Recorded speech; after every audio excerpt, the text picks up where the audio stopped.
Hello, and welcome to Sip Sip Hooray, the feel-good podcast about wine, what's tasting great, and who's doing great in the wine world. Today's guest fits the above bill, plus he's making a great difference by giving back to charity. Dennis Murphy, founder, owner, and winemaker at Caprio Cellars in Walla Walla, Washington, has been named one of Wine Industry Advisor's most inspiring people. We believe you'll be inspired by his story today, and we are excited to have him join us. We are the two Marys who like to eat, drink, and be merry. I'm Mary Babbitt. I'm Mary Orland, and Dennis Murphy goes from his day job building homes to his night job making wine at the winery he founded, Caprio Cellars. He's in Walla Walla, Washington, and there's a reason and a wine behind it, a wine that blew his mind. We'll find out about that. But his motto is not giving back, it's give as you go. And it's a really inspired way to look at philanthropic works, giving back to, not just giving back to the community, but giving to the community on a regular basis. And he makes that happen through Caprio Cellars. We are super excited too, because Dennis is also disrupting the wine hospitality model where, and this is true because I've been there to experience it, you get an amazing food and wine pairing. It's almost like a little 3-course meal when you go visit Caprio, and it's all complimentary. Yes, mind-blowing. So, Dennis, welcome to Sip Sip Hooray. Thanks for having me. I'm excited to be here.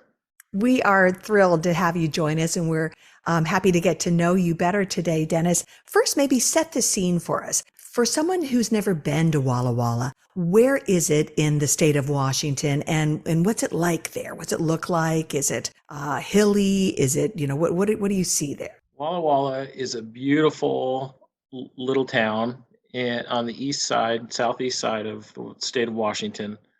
When I tell people that I live in Washington state, they say, boy, you must really like the rain. And I remind them on the east side, we get about as much rain as most parts of California. Ah. And so our little town is tucked up against the Blue Mountains, and it's rolling hills. Some of the finest farmland in the country is here. And the big pioneers figured out we could grow grapes, and that's why I'm here. Is this where you were raised? I was not raised here. I was raised actually between Napa and South Lake Tahoe area in California. Oh, and so how did you end up in Walla Walla? As you mentioned, I'm the CEO of Hayden Homes. We're a large home builder in Oregon, Washington, Idaho, and Montana. And I was building homes around the Walla Walla area, and coming from the just north of Napa area, I really liked wine. I liked Napa wines a lot, especially the big reds. And I was driving through Tri-Cities in Walla Walla, and I saw these wineries, and I just thought to myself, these poor souls, who's making wine in Eastern Washington? This can't be good. And how wrong I was. Yes. That's fate for you. Then you ended up being one of those poor souls. Yep. You found it was a completely different experience. Yes, I moved to Walla Walla in 1999, so 24 years ago, to put the concept together for Caprio and really set the vision for what we're doing today. That's awesome. And that wine that really faithfully changed your life and blew your mind, what was it? Well, when you drive in to Walla Walla from the west side, the first little town you're going to hit has Lake Cole, number 41, the winery there in Woodward Canyon. And so I'd stop at Lake Cole and I'd drive by and be like, wow, I wonder what these guys are doing. And then I was in Seattle at a nice restaurant, and I saw the Lake Cole on a wine list. And I asked the Somm if it was any good. And he said, well, I think it'll blow your mind. And that was not the answer I was thinking he was going to give me. And so I had a bottle of the Lake Cole 41, and it blew my mind. And so I started stopping and getting to know, at that time, Marty Clubb was there a lot, and Rick Small was at Woodward Canyon, and got to know those fine gentlemen and realized that they were really onto something. Great. And how did you learn to make wine? I mean, being in construction, and I believe you were a civil engineer, that's what you studied. So how do you go from Yeah. that to making wine? I want to know the same thing. It's an odd switch. I like it, but I don't know that we've ever interviewed somebody who was a home builder and continues. You continue with that project as well, don't you? Or do you I do them do. concurrently? Yeah. So you've got these two, it's like left and right brain almost. So how does it work? And how did you Yeah, I learn mean, winemaking? I would follow your comment and say that I've realized that I'm equally left and right brain. And so if I get too analytical, it's not healthy. And if I get too creative, it's not healthy. And I find that the wine industry offers both. And so I moved to Walla Walla in 1999 to learn how to make wine. I figured if I was going to make wine, I should be here. And so I immersed myself in the wine industry here. At that time, there's probably 50 bonded wineries, and now there's closer to 200. Um, but the community was very friendly, and they took me in. They could use the help, and it was free help. Okay. Who Can't say it doesn't was want very, that? Yeah. can't say it was very qualified help, but it was free help. And so as the years went on, I learned. I worked 8 vintages and learned the process. Strangely, took a lot of lab in civil engineering, and I know the lab very well, understood all of that very well, and so that was a strength. And learned from some of the greatest winemakers. And in 2008, I made my first vintage. Wow. And what was Great. that? What Pardon? was your first vintage? What It was variety? it was the 2008 Caprio, and I made about 200 cases, and it was Cabernet Sauvignon and Merlot. Okay. Nice. Okay, so the name Caprio, you didn't want to go with Murphy Cellars? Yeah, I mean, the Italians have a little better reputation than the Irish in making wine. Yes. and our flagship wine is the Eleanor, and it turns out that there was this wonderful, beautiful woman in my life named Eleanor Caprio, and she's my grandma, and so Oh, Mm, named it after her. Dennis, that's lovely. She yes. she was my grandmother. Eleanor was the best Italian cook, and great for your ego, and she would never stop telling you how beautiful and gorgeous and smart you were, and that was pretty good times whenever we went over to Grandma Eleanor's house. Oh, What a grandmother. Oh, the Italian grandmothers, they're great. So she loved to cook. Did you cook with her? I did learn how to cook and have several of her recipes. We do have a food program at Caprio, which you mentioned, which was non-negotiable. I had to figure out how to navigate the industry to have a chef in a kitchen, which we do. And we serve my grandma Eleanor's meatballs there. So we use her oh, recipe. that's Oh, so cool. So why was that the food element so important to you? It would have been simpler for you just to, serve up wine. So why add the complication of food? It, there's a couple reasons why. The first one is that, once again, my grandmother Eleanor would be very upset if I invited you over and didn't offer you something to eat. Bless her heart. I love yes. her. So we wanted to have that. The other thing, which there's 2 other reasons. One is it does present wine better when you match it or pair it with food. And so our chefs and myself painstakingly match these, and we change the menu about every 2 weeks. And we really want to highlight what's happening locally in the farms here. There's a big farm area, and we could use local produce, and so that's important. And then the third part is it's a little bit of social responsibility, because these wineries next to where I am out in the country are pretty spread out. We're in the country, there's nowhere to eat, and so if you don't bring your own snacks, you could wind up getting in trouble by tasting too much wine. That's true. But you could have just gone the route of, oh, we'll do a cheese plate or charcuterie Mhm. plate. You didn't, I mean, your chefs are back in the kitchen hard at work creating these beautiful plates. I mean, they're just, the plating is really lovely. And it's something you would expect at a very nice restaurant, not at a winery tasting room. And What? you'd expect to pay a lot of money for it, Yeah. even at a winery. And apparently you're doing this gratis. That's exactly right. So I don't like to do things incorrectly or not what I feel the right way. So it's a little dangerous. So that's why our food program's so good. I want to make a great presentation so that we can have a conversation like this, and it's actually a worthy conversation.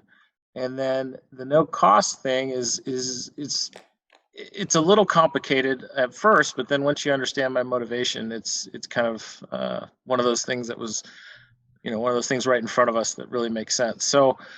So I have this thing called equity theory, which I learned at business school, and it's basically, if I do something nice for you, you're more apt to do something nice for me.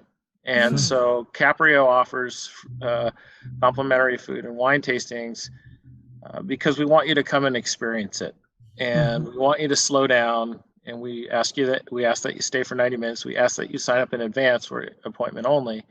And so we attract the real serious consumer wine person who wants to have this experience. It's more about the experience than it is about just the wine. And and that keeps just the looky-loo. Hey, I heard you got free food. That keeps that kind of person away, which, you don't, that's not what you're looking for. You're looking for someone who's actually interested in the experience.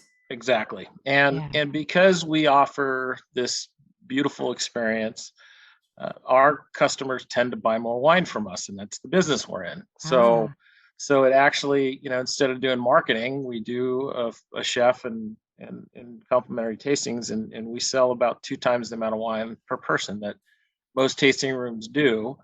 And then on top of that, back to advertising, it's hard to advertise, it's expensive to advertise, and we have over 1,300 5-star Google reviews, which is north by about 1,100 than the next winery. So it's, the word of mouth is working pretty well as well. Yeah. So Mary B, I was able to go and taste here, and just let me give you a taste of what we had. We had a beautiful, this was in August, so it was a beautiful seasonal tomato gazpacho. And I'm looking at the picture I took, and it's beautifully garnished. And then we had a lovely stone fruit salad, and it had cherries, I think the local cherries, and beets. And then we had something really beautiful with melon and looks like feta cheese and blackberries. And it was just, and it sounds amazing. It was, yeah. I mean, yeah. But the pairings were spot on too. So your team really, really has a talent for pairing, and, your chef's eye for detail is really amazing. So I just want to do a shout out there. Well, we appreciate that. The other thing I'll kind of add on our business model is pretty much everybody charges for tastings. So I like to look at an industry, throw it upside down and go, okay, what if we don't charge for tastings? And somebody had to take the chance, and it's working out for us. And when I did it, everyone thought I was crazy, but now everyone's like, maybe he's onto something here. Is anyone else doing it? I don't know yet. I think the problem is, if you're addicted to tasting fees, which 99% of wineries are, it's a line item in your P&L. It's a line item in your monthly statement. And so you look at it and go, am I really going to give that up and be as crazy as Murphy and try it? But I don't know. I would encourage people to give it a shot. Yeah. So I'm curious, is there anything else about the wine business that you think should be disrupted? I spent a lot of time in my competitors' tasting rooms, and Caprio did a lot of focus groups before we opened up to understand what the customers want. And we, as you know, Mary Orland, you experience what we're delivering. And what they don't want is, they don't want to be a number. They don't want somebody to go, oh, are you on the Chardonnay or the Sauvignon Blanc? Because I have no idea who you are. I have no idea where you came from. And so, especially post-COVID, people are interested in these experiences versus kind of just the bus pulling up, everyone getting off, everyone having a couple drinks, getting back on the bus, Get back on that bus. So we don't generally take buses. And we also, one key thing I want to point out to you is we have 4 time periods a day where we entertain guests, and we do groups of 20 each time. They could be a mixed group of 2, 4, 6, 8, whatever. But the maximum amount of people we'll have in the tasting room at once is 20. Hmm. And so we have generally 80 people a day whose minds are blown versus having 200 people who are like, it was okay, but Mm, they skipped me on the Sauvignon Blanc and really didn't hang right. out. Oh, So that's so interesting. And is the general, not having been to Walla Walla, is the general area much different than a Napa Valley experience in that, Napa Valley and Sonoma, they're packed with wineries. So is it more, are you guys spread out a bit more, or is it condensed as you find in Napa? I would say the wineries are a little more spread out because there's less of them. So as Hmm. time goes on, they'll fill in. Hmm. The other really important thing is we don't have the Bay Area 2 hours away or an hour and a half away. Hmm. And so Seattle is a big city, but it's 4.5 hour drive. So we just don't have the population. But the wineries that are here, the popular ones, are busy, and they can get really busy on the weekends. And so even on the weekends, we have 20 guests at a time. And Walla Walla is such a charming town. I mean, it's got a lot of the old world character, and in the summer there's lots of outdoor patios at restaurants, coffee shops, and I've had some amazing meals in Walla Walla. Yeah, I would agree. Walla Walla is a charming town. The old buildings are old by our standards. A lot of the buildings were built in the 1870s and 80s and 90s, and they're still standing. There was never a big fire or anything in Walla Walla.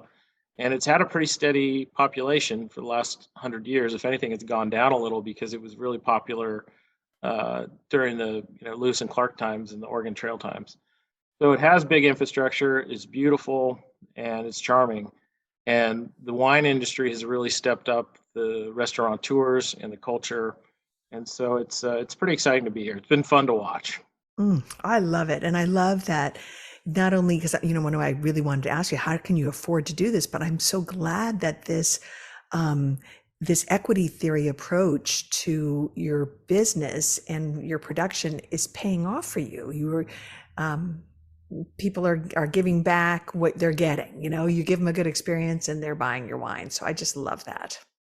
Yeah, it's a little unorthodox, but the company is a going concern and people enjoy it. And I think we're doing something unique, and I'm sure we'll have some followers. I'm surprised, people are tweaking their models a little bit, but I'm surprised we just haven't had any copycats. But once again, it takes some risk.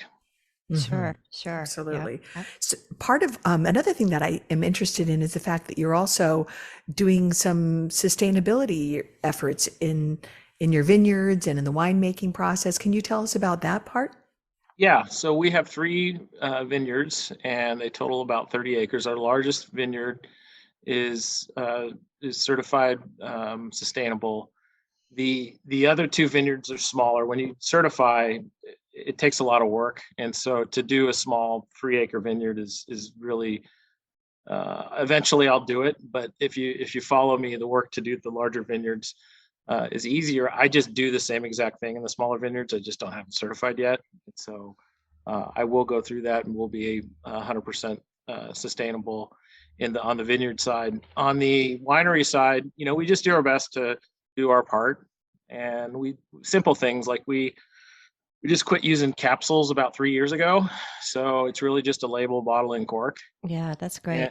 yeah, and I use a fairly modest bottle on most of my bottling, so it's not one of those bottles where you pick it up and you still think it's half full. And It's, I appreciate that. Me too. so, we're pretty mindful of that stuff. Yeah, I know. It's like some bottles, like, oh, I can use this to do my curls with. But it is a big issue because glass weight, I mean, first of all, there's a big debate about how ecological it is to even produce glass for bottles, and because it takes so much energy, and then just to ship bottles, Mhm. the heavier ones are going to be more expensive to ship and eat up more fuel. Yep, and they're harder to recycle and all that stuff. So, That's true. I think people think, oh, it's glass, it's easy to recycle, but not everywhere. Well, and they don't make the wine taste any better, so it's just for show. it's merely a vessel. It's Yeah. yeah, it's pretty amazing some of the elaborate bottles that are out there that just have 750 milliliters in them. Mm. That's true. So I being also sustainably minded, you also work with a community. And I mentioned earlier that give as you go is your philosophy. So I'd love for you to tell our listeners about all the philanthropic work that you're involved with and where this comes from for you.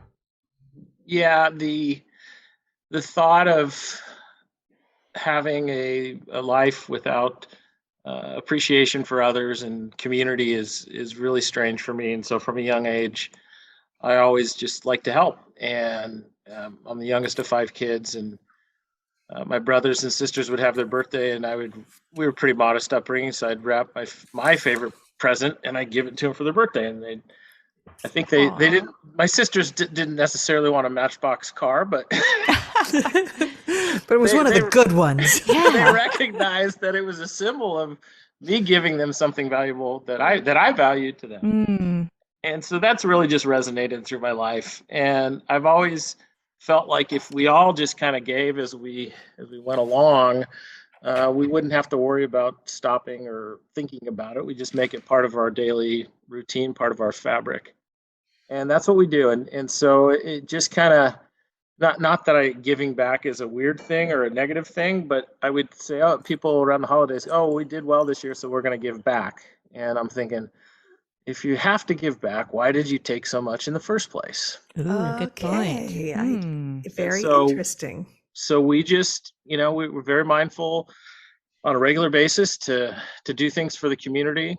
We donating funds is one thing that we do a lot of throughout the year. And we also encourage our teammates to donate time. We do fundraisers at the winery and functions at the winery. The winery is absolutely beautiful. And so people want to be there. Mm-hmm. Yeah. And so if we can do an event and raise some money, we open the doors for that. So do you keep it open, an open notion of how you give as you go, or do you say, okay, we're going to take a percentage of our profits, or we have these areas where we're going to focus our philanthropic efforts? Yeah, that's a great point. So my young giving was much like a shotgun. It was kind of all over the place. I would give to this or that. Mm-hmm. As I matured as a philanthropist, I realized that if I could give financial resources and emotional resources to passions in my life, then it would go longer, because I would show up for that nonprofit or effort, and I would personally help out, and I could help them, restructure debt or do something more impactful than just writing checks. Yeah. And so I've always been passionate. I've been a big brother in the Big Brother Big Sister program. And you have? Yeah. Yep. Okay. For people, I have a good friend who did this for many, many years. He was a big brother. And this, until the kid grew up, actually became an adult, now they're friends. But this was such a commitment. I am so impressed by this. It's not just you don't just sign up and it's every once in a while. This was a regular get together and a regular, it was an ongoing relationship that my friend Scott established with his little brother. And I loved the whole concept of it. And I'm really impressed you did that. Good for you. Yep. My story is very similar to your friends. I've been a big brother for 20 years, and Roberto is a young man now, and he's still in my life. And but to drive my point home, I helped him get through University of Oregon. His mother is older, so I helped her get a house, one of our houses, and it goes on and on. But That's so cool.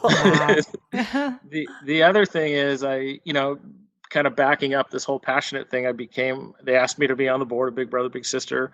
And then I realized that there was a little bit of a lack of leadership. So I said, if I could become board president, I think we could do some things here. And so became board president, and then created all these metrics and fundraising mechanisms that still live today. And I'm still very friendly with the Big Brother Big Sister board. And that cause is very, very passionate for me. And this is in Walla Walla? This is in Central Oregon. I go back and forth from Bend, Oregon to Walla Walla. Gotcha. My home building company is based down in Central Oregon. Gotcha. Yeah. Well, that's great. And, your philosophy of, because, so many of us, like you said, at the end of the year, a company says, well, we did really well, we're going to give back. But the need doesn't exist only at one time of the year. The need is ongoing. Yes, it is a continual need, and the holidays are fine and makes everyone feel good, but people need clothing and food in July just as they might do as in November and December. So Exactly. Absolutely.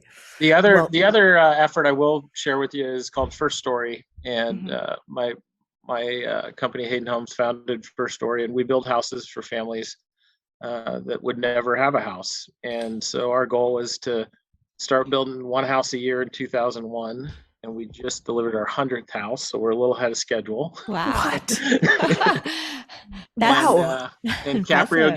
Caprio gives a percentage of profits to First Story as well. So the Big Mm, Brother, Big Sister, and First Story are the two main nonprofits and charities that Caprio works with. Well, nice. this is truly a feel good podcast. I'm happy hearing this, and I just am so impressed by your big heart, Dennis. So good for you. That's amazing. So you do so much, but I did read that, or maybe I heard in an interview that when you get away from all this, you like to go fishing. I love fishing. You, Tell yeah, us what about kind of it. fishing? Fly fishing? I love to fly fish, and if you've ever done it, that's why they call it fishing and not catching, because a lot of times you're not catching. I like it uh, too. but for me to be the Northwest is so beautiful, and for me to put on my waders and walk through a stream in the middle of nowhere and hike down a canyon, in a river or stream for a day or a half a day is it's therapy for me to be there out there with nature. You generally don't see other people, and you're generally blessed with a fish or three, but Mm. generally not more. And so it's really, to me, the fly fishing is also understanding what the habitat of the fish are eating, and so you have to pick the flies carefully if you want to catch, and make sure that you're presenting the fly correctly. And so just really fortunate to have spent a lot of time on the river. And one of my mentors told me that every day you spend fishing, you get back at the end of your life. Hmm. So Like, I'm not sure that's true, but it sounds so cool. I really, It's great motivation. it's I'm a just nice catchphrase, I'm but just using it, just making my life live longer by fishing. Yes, so yes. is there good fly fishing then in the Pacific Northwest, Mhm. in and around Walla Walla? Yeah, excellent fly fishing.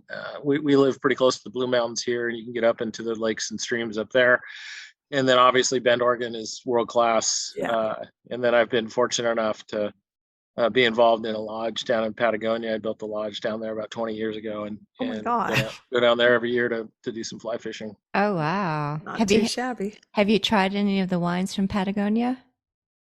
I'm not a huge. I like the Chilean Carmeneres. Those are in the Cabernets down there. But Uh-huh. they keep talking about these Patagonian wines. And just even down there, I haven't seen many. And Uh-huh. so, but I think, I mean, they're both Chile and Argentina are really making a lot of wine. Oh, yeah. Oh, yeah. And then I was just in Brazil and some really good wines starting to come out of there too. Hmm. Hey, Yeah. we do want to talk about your wine, but before we get to Caprio Cellars, which is got some great, you kindly sent us 2 bottles and they are delicious. So I really want to talk about them, but I've got to ask how you do both jobs. Like how do you split your week up? What does that look like for you? Because you're a home builder and a winemaker, and I just feel like there's not enough hours in the day.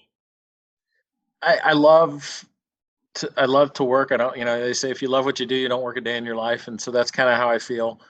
And so the home building company is a big deal. It's a lot of, we've got 1,500 houses under construction today in 4 states. So it's not like it's a hobby. I have a great Okay. team there. And as a CEO, I do a lot of day-to-day stuff, but I also do visionary stuff, which I can do anywhere.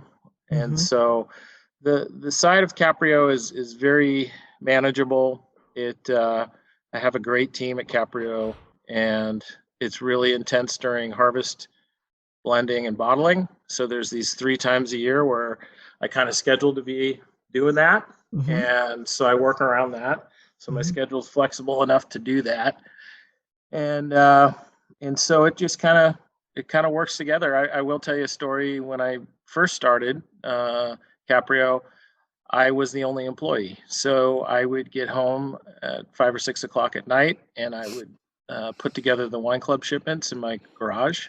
Oh. And I think it was every 3 or 4 shipments, I would drink a beer. So every 3 or 4 You earned boxes, it. I would have 2 or 3 beers a night, and then I'd say, all right, I'm done, and then I'd do it the next night until all the wine club was fulfilled, and that'd take me a couple weeks, but it was always at night, and it was kind of my wine down activity. Well, they always say you drink a lot of beer to make good wine, or a real Yeah, good yeah. wine, you drink a lot of beer. That's what it is. So Well, and I think all the people out there who dream of owning a winery love hearing that you did this single-handedly for a while. So good for you. it was fun. That's how you build a business and understand it. Absolutely. Sure, sure. So the first wine you sent us, it has a red label and it's a Cabernet Sauvignon. Tell us about this. So the Caprio Red Label is a Cabernet Sauvignon, and I really think that varietal is the backbone for our program. The varietal or the clones that I've planted in the 3 vineyards, all 3 vineyards have strong Cabernet Sauvignon percentages, and those wines are so beautiful to portray. And we didn't have the Red Label until about 3 years ago, and we were putting everything into the Eleanor, but I kept going back to these Cabernets in the barrel and saying, okay, we need to do this. So 3 years ago, we introduced the Red Label, and it's above 70. I don't know which one you got, but it's 70 to 75 to 85% Cabernet Sauvignon, Mm-hmm. and it's just a beautiful, approachable wine. I Absolutely. I make all of my wines so you can either drink them today or they'll last. The reds will last 20 or 30 years. Yeah, well, And so that's a go ahead. this you sent us a 2020, and you know, what was really impressionable to me was that this is, even though it's a young Cabernet, it is really easy drinking. Yeah, and so it's important. The caveat I'll give you is I only make wines that I like to drink. I do like to drink the big reds, Mhm. probably more on the expensive spectrum, and so that's really where my palate is. And I have a really keen nose and mouth, and so I think it plays in really, really well to these wines. I use all French oak. There's no pressure on aging. I'm watching them and barrel sampling to see when they're ready. And so these wines are balanced between tannins and acid, and it's really hard to get. I think these last few years, the acid thing was really difficult for me in the first few years, and I think I finally have nailed it and really enjoyed it. It also has to do with the vineyards are getting to their prime age as well. So that's I got a lot of things going for me in these vintages. Well, and this red label is a very approachable price point as well. Yeah, that's our entry level red, and for all estate fruit and French oak, it's probably a little underpriced, but I would rather do that and have more people experience Caprio than price my wines really high and just have the elite few enjoy. Yeah, I think if I'm correct, it was like 48 maybe Yep, yeah, that's for the retail which is price. which is lovely for a wine that you can drink today or drink later in 10 years or something. And like you said, and I think people are so grateful when they find a wine uh, that's ready now, or if they don't get to it, is still good later. You know what I mean? Yeah, for sure. It's like one of the biggest questions we always get asked, like when should you drink a certain wine and how long should you hang on to it and all of that. And we're big advocates of go ahead and just drink it. Yeah. Don't wait. Yeah, don't wait. Life is uncertain. Drink the wine. Exactly. Yeah. Amen. I think people. I'll give somebody an older vintage, and they go, "When should I drink it?" I go, "Just plan a fun night, make some great dinner, invite some cool people over, and drink it." Drink it. Drink it. Don't wait for a special occasion because that never comes. Exactly. The other wine is Eleanor, the Eleanor, and which I've got a glass right here. Me too. And it is really lovely. Love this, and I love that it's a tribute to your grandma. Yeah, there's a little story on the back of the bottle there about my grandma Eleanor, and so we really focused that one to be more of a Bordeaux blend. I as much as I love the Cabernet, the Merlot in this valley is a rock star. And so that will have a little bit more of that. It also has a little bit more of the Malbec and Cabernet Franc. And those 4 varietals working together is like magic. And so you have it right there in your glass in that bottle. Yeah. And the between the color, the aroma, the mouthfeel, the mid palate and finish. It's a solid wine. Oh, I love Right. it. And Love, love, love it. this is also 2020, and I think this is such a great food wine. But Dennis, so I have a question for you. You know, so many winemakers will say, well, our wines are food friendly. And I know that's your philosophy, is to have wine that's food friendly. But are there certain things you have to plan for or think about in the growing and the winemaking process to end up with a food friendly wine? I think that largely it'll come from the vineyard and the varietal. And so the Bordeaux varietals have traditionally been food friendly. I think if you go to like Burgundy, you can have a lot of foods that overpower the wine. And I think that we're lucky to have the Bordeaux blends here, which I believe are on par with most medium meals and a hearty meal for sure. So you got to be careful what you're serving it with. So I think it starts in the vineyard, and my mentors on the winery side say if you grow really exceptional fruit, you got a chance at making good to great wine. And if you don't grow good fruit, you'll never make a good wine. And so we Mhm. we Mm-hmm. we spend a lot of time in the vineyards and understanding what that is. We have pretty low yields, so we don't try to overproduce our vines. And then once we get the fruit in, we handle it with care and treat it and respect it. Mm-hmm. And once again, use the French oak, which I think is kind of really complementary to the wines we make here. So I think between those things, you have to pay attention to it. If there's a lot of Syrah in this valley, and I'd say Syrah is the same thing, where it could be overpowering for a light meal. Mm-hmm. And so you have to just be in tune with what you're producing and what you eat it with. That's true. Very true. I love it. But this is just, and I've had mine in the glass for over an hour now, and it's really been opening up and becoming more floral, beautiful. But it's also got some nice savory components to it too. I had my wine in the glass and then I drank it. So then I had to pour more wine in the glass. And I dittoed everything Mary said, but mine just didn't sit in the glass quite as long. You guys are both making me thirsty. I'm about to get myself a glass of 2020 Eleanor. There you go. I had it the other day, and I'm sure you guys can both have this power of suggestion, but like that finish and the amount of fruit, like even just a bright cherry right at the end, it's Mhm. pretty amazing how. I mean, I've tasted this wine since we harvested, and so that fruit component has just shown up like even in the last 6-8 months in the bottle. It's pretty cool to see these wines evolve. Just gorgeous. On the back, you talked about, the back of the label being a tribute to your grandmother. You talked about how she was such a supporter of your ever growing family, the Murphys and the Caprios, and how she showed you all that each life is to be celebrated. And I wonder if you have taken over that as a winemaker now that you're the guy with the wine. Is everybody coming to you for the family gatherings? And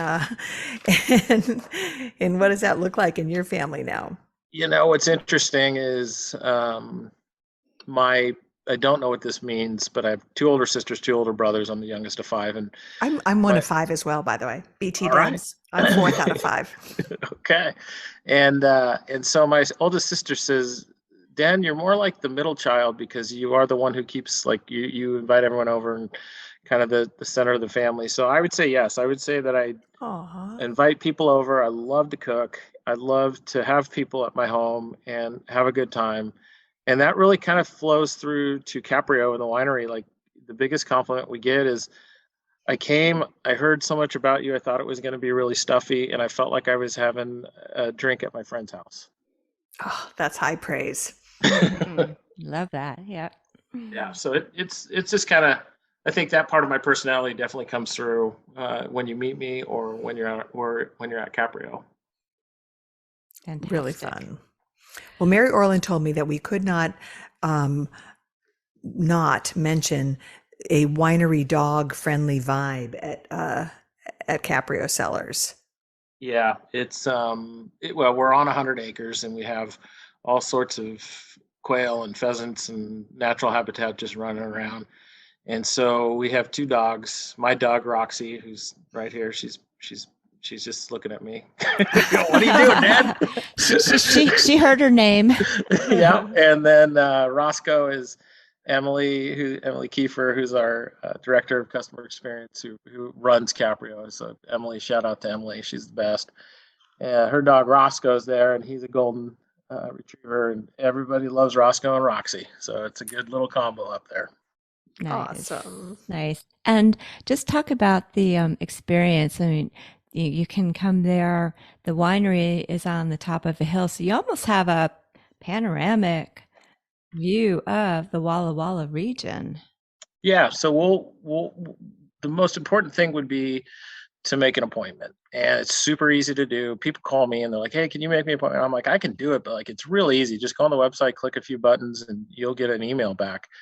And so make an appointment. You come up. We have a gate. It's not to put you off, but it's to kind of keep the buses out. And and you press the button and you come up this beautifully landscaped driveway. And when you park, somebody's going to come out and greet you with our proprietary sparkling wine. And we don't sell our sparkling wine. It's just there to celebrate your arrival.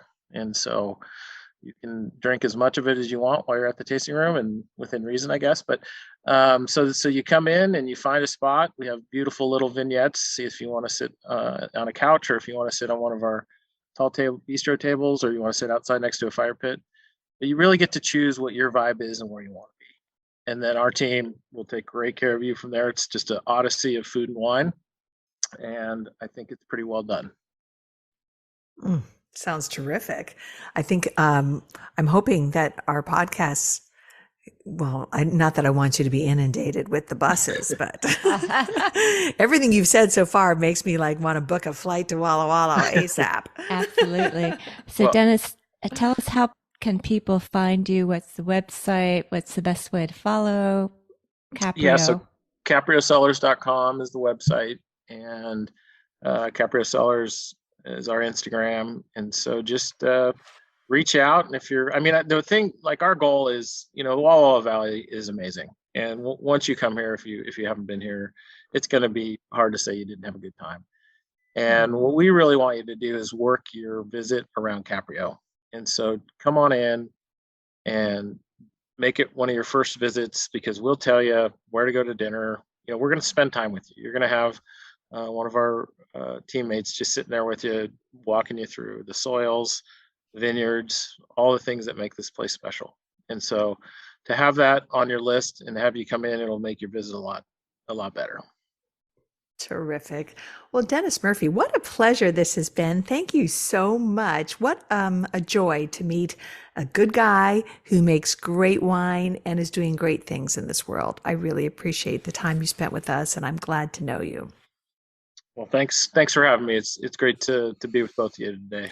Yes, and we so appreciate all the great work you are doing for the community, and for the how you're trying to disrupt and do things a little bit differently in the wine industry. It's an industry that needs shaking up now and then. Yeah, agreed. Absolutely. Well, I appreciate both of you, and come on up and visit anytime, and we'll take good care of you. So thanks for doing this, you guys. You guys Sounds take care. Good. Enjoy the rest of that Eleanor. I think I might get a glass. We highly suggest it. All right. Well, Dennis, cheers to you, and sip, sip, hooray.